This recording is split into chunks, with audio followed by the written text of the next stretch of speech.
Here, what do we have? We have someone giving me a hand. Give me a hand. It means to help me out. It means to help me out. Okay? Alright, so give me a hand. So that could be for anything. Let's say you're in the house and you have, after you ate your food and you cleaned the table, you give your wife a hand and you help her clean the dishes. Okay? You give her a hand and help her clean the dishes. Okay? What about here? What do we have? We have someone here helping them fix the car. Okay, so help fix the car. Alright, so help fix my car. So could you help me fix my car? I have a flat tire. Okay? Alright. How about here? What do we have? We have people people helping with studies. Could you help me with my studies? Chemistry is very difficult. Or could you help me with my English? I don't understand this. Okay? Alright. What do we have here? We have someone lending a book. So sometimes we want to read a book and we don't have that book, and so we ask a friend if we could lend a book from them. Okay? Now, I want to discuss something with you guys. That way you understand the difference between the word lend versus the word borrow. Okay? Because they are very similar, but they're very different at the same time. Okay? So the word lend, okay? So lend is when a person gives something to another. Okay? So lend is when a person gives something to another, while the word borrow, okay, borrow is when a person takes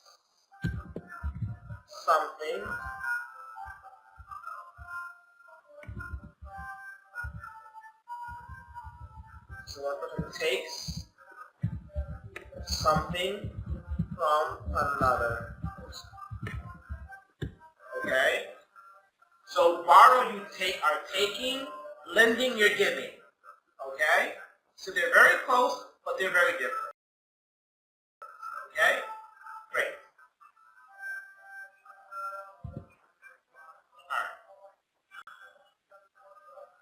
Alright, so here, what do we have here? Help me carry groceries. Sometimes we find people who are older or elderly people, okay, people who are elderly people, and we help them carry their groceries. So they have her bread and her vegetables, and we help them carry her groceries. This is another way of doing a favor for people. Okay, what do we have here? We have someone helping me cook. So help me cook is another way that people give a hand, or people do a favor. Okay? So sometimes people get married and they do not know how to cook. And so they may hire a maid to help with the cooking. Okay? Or she asks her mom to help her how to cook. Okay? So help me cook. Alright, now what do we have here? Help me find my keys. Okay, sometimes we put our keys in places and we don't know where we put our keys at. So help me find my keys. Okay. How about this right here? Someone's traveling, has a map. She needs help with directions. So tell me the way. Where do I go? I don't know. Where do I go? So tell me the way. Okay. And here we have walk my dog. Some people have dogs in their homes and they want people, or they hire someone to walk the dog because it's a way so that they have time to do other things. So help me walk my dog. Okay. Now, let's learn about is that all. So we've learned how to take a message. We've learned how to do a favor. And now, let's learn about how to be polite and how can we use the word is that all. Okay? So, Laura, Jen, can you do me a favor? Sure. What do you need? I'm moving soon. Can I use your car? Sure, no problem. Is that all? You see how beautiful it sounds? Is that all? Do you know a place to get boxes? Yep, we can go there now. Thanks, Jen. I don't mind. Okay, so we see, is that all is a way to ask someone, can I help you with anything else? So it's like, that's not a problem. Can I do anything else? Can I do anything more for you to help you? Okay? Alright. Now, when it comes down to making promises. Okay, so making promises.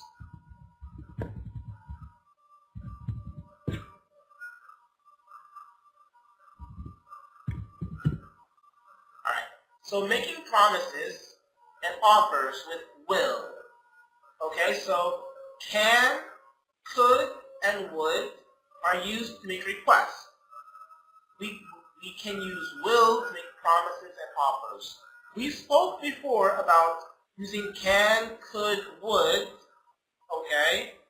And today we'll learn more about will, okay? So a request is, can you watch my car?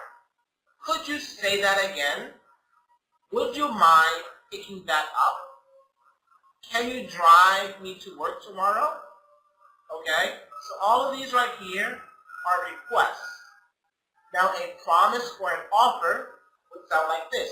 Sure, I'll watch it. That's a promise. Okay? Say it again. I'll say it again. I will say it again.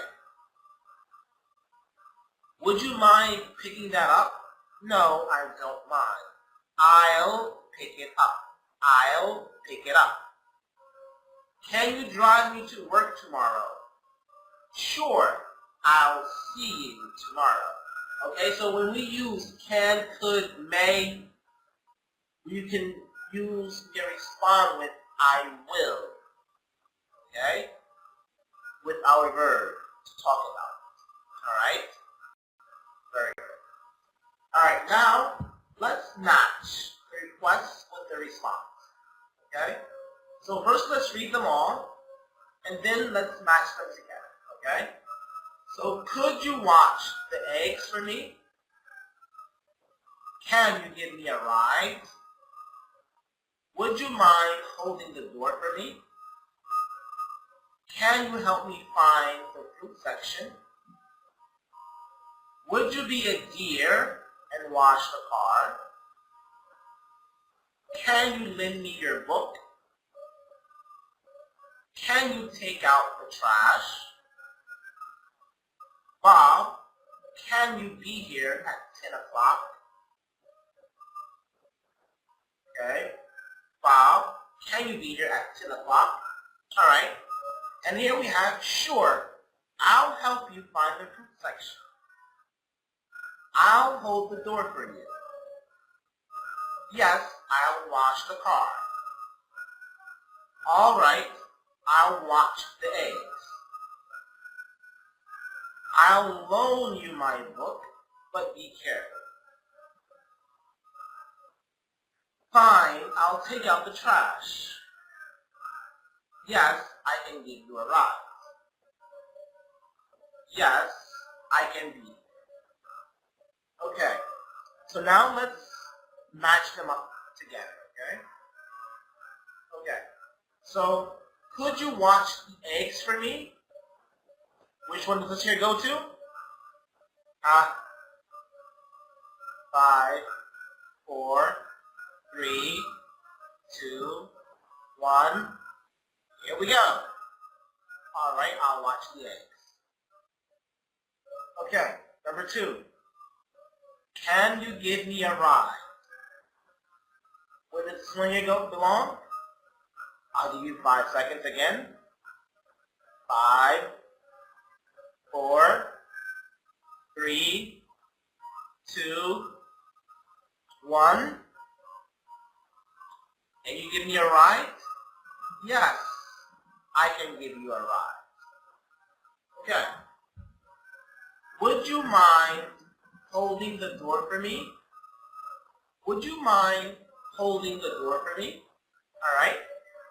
5, 4, 3, 2, 1. I'll hold the door for you. I'll hold the door for you. Okay. Can you help me find the fruit section? Can you help me find the fruit section? Okay. 5, 4, 3, 2, 1. Sure. I'll help you find the fruit section. I'll help you find the fruit section. Okay. Would you be a dear and wash the car? Would you be a dear and wash the car? Okay. 5, 4, 3, 2, 1. Yes, I'll wash the car. Okay, so far so good.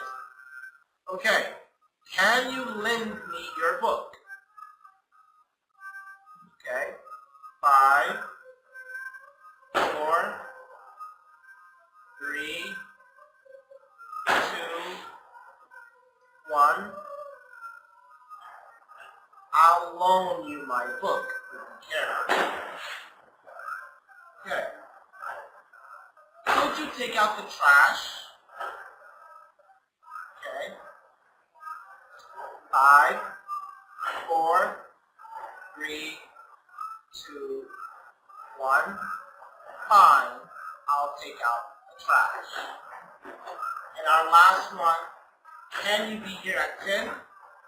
Yes, I can be here. Okay. So now we learned all about using will and making requests. Now, let's learn a little bit more about how to organize our time. Okay? But before we get into that, let's learn a little bit about something called SMART goals. Okay? So, SMART goals, what are they? SMART goals is a goal that we set, that we write down, that is specific. It is measurable, achievable, realistic, and time-bound, or time-based. Okay, so what this here means is that we make a goal that we want to achieve, and we make that goal SMART. So we want to make the goal as was identified as easily as possible. That way we can achieve it. Okay? And so we make our goal SMART. So specific, measurable, achievable, realistic, and time-bound, or time-based. Now let's learn about all these on their own. Okay? So specific. Specific, it means that you have a target. And see here there's a target. Okay, so what exactly do you want to achieve? Okay, so example, I want to lose weight. Okay, but you need to be very specific about it. So you say, I want to lose weight in my belly area. So you all know what the belly area and where your stomach is? So I want to lose weight in my stomach or my belly area. Okay? Now while measurable is when you know how have you achieved your goal. So how will you know you have achieved your goal? Okay? So they answer questions like how many or how much. Okay? So for example, I want to lose 10 kilograms of fat in my belly area. That's very specific. Okay? You see, it's very specific. Now, achievable. Okay? So how do we make this achievable? So usually it can be a yes or no question, but it's also a way by saying, okay, I want to lose 10 kilograms of fat in my belly area by doing 1,000 sit-ups every week. Is that achievable? Yes. If you are able to do, let's say 120 every single day, then you'll be able to achieve 1,000 sit-ups in a week. It's very easy. Okay, for some people who cannot do that, then no, it's not achievable. So you have to make your goal achievable.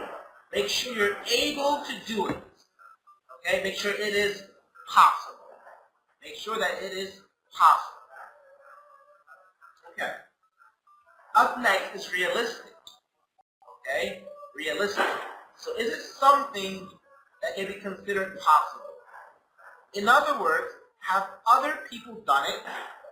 Or do you have enough resources to make it happen? Okay? So are you able to bring this to real life? We don't want to say something like, I wish to build a house on the moon.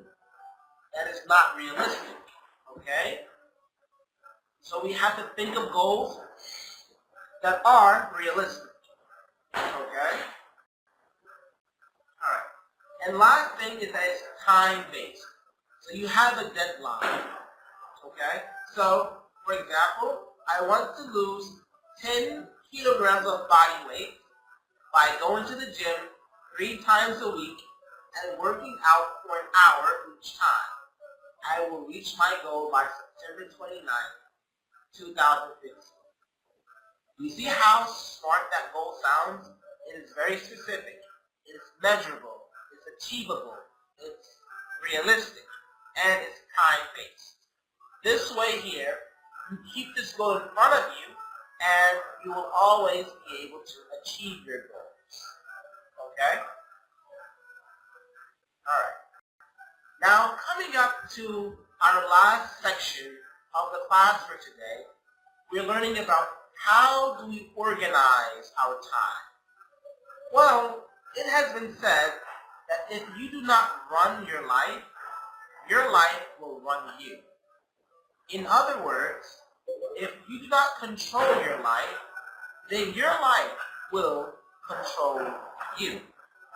So here are some steps that if you follow, you will be able to take control of your life and make the best of it, and also improve your goal setting and even your memory.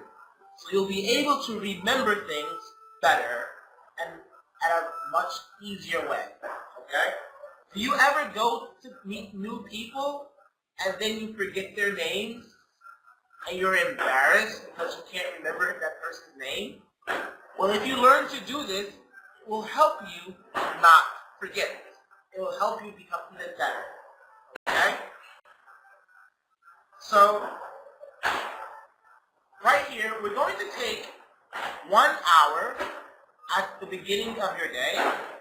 Okay, so 1 hour of the day, we have 24 hours in the day, and we just want to take 1 hour so that we can plan properly for the entire day.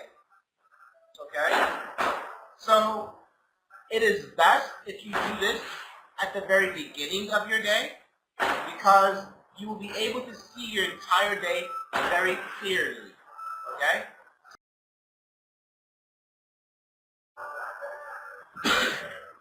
The first thing we do is we sit down in a room that's very quiet. We want no distractions, not from your wife, your husband, your father, mother, children, no one. So find someone or some place where it can be just you. Okay? And then you sit down, and you should have a notebook, okay, where you write things down. The first thing you do is for 10 minutes, not more, not less. Sit down and think about all of the goals that you set for yourself yesterday. What plans did you have set? So for example, let's say, go to the doctor, fix my car, go to the grocery shop and buy, let's say, onions. What did you achieve of that? And then you have to see, okay, if you achieved all your goals, then good. But if you did not, why not? Why did you not achieve your goals? And so it's time for you to rethink or reevaluate what you're doing. That way, you find out how things are done. You find out a more realistic way to achieve your goals. Okay? So after you reflected on yesterday's plan for 10 minutes, you then take 10 more minutes and you plan for today. So what do you want to do today? So I want to study English for 4 hours. I want to watch a movie with Denzel Washington. I want to visit my grandmother. I want to go to the hospital and get a checkup on my elbow. Okay? So you're going to put down everything you need to do for today. Okay? And you want to make sure they are smart goals. So you're specific about them. Okay? And you do that for 10 minutes. Not more, not less. If you finish, you sit down and you think about today. You think more about the goals you have to do for today. Okay? Then after that, for your third 10 minutes, you're going to set plans for next week, next year, next month, and up to 5 years. So you can begin to put long-term goals for yourself that you continue to rewrite every day until you make that goal happen. And when you do that, you will be so proud of yourself, because you'll see goals that you wrote for yourself and you see them coming to life. And it is a feeling that I cannot explain to you, but you'll be very proud of yourself. Okay? Now, after that half hour, you take out 15 minutes and you pick any book you like. It could be the Quran, it could be a story, a novel, it could be a self-help book, even your study. And you read for 15 minutes. Not more, not less. Okay? You read for 15 minutes. Preferably if you read slowly. Okay? That way you understand everything that's being said. Alright? Because you'll be required to rewrite and summarize what you just read. So you're going to read for 15 minutes, non-stop. And learn how to control yourself and how to enjoy reading is very beautiful once you get the hang of reading. So you read for 15 minutes. Any book you like, okay? And then in your book, after that, for 5 minutes, you begin to summarize. Summarize is when you take something big and you make it smaller, okay? So you begin to summarize what you've done. That way, you try to remember what has happened, what you have read. And when you do this every single day, for about maybe 2 weeks, 3 weeks, your memory begins to improve. And you are able now to remember all the details without forgetting. This will help you a lot in your own personal life. Okay? And after you do that, then you take out some time to talk with God. You speak with Allah about why you wish to achieve these goals, and devote some time to talk with Allah about your goals, and you do this for 10 minutes. If you are able to do this right here every single day, every day of your life, you will finally take control of your life, and you will feel the value of time with you. And time will no longer run out of your hands. And you will be able to be happier and enjoy your life more. And that's what we all want to have. And so I'd like to thank you today for the time we spent together, and looking forward to see you next time at Academic Professional Training. This is Mr. Amir. Thank you, and have a nice day.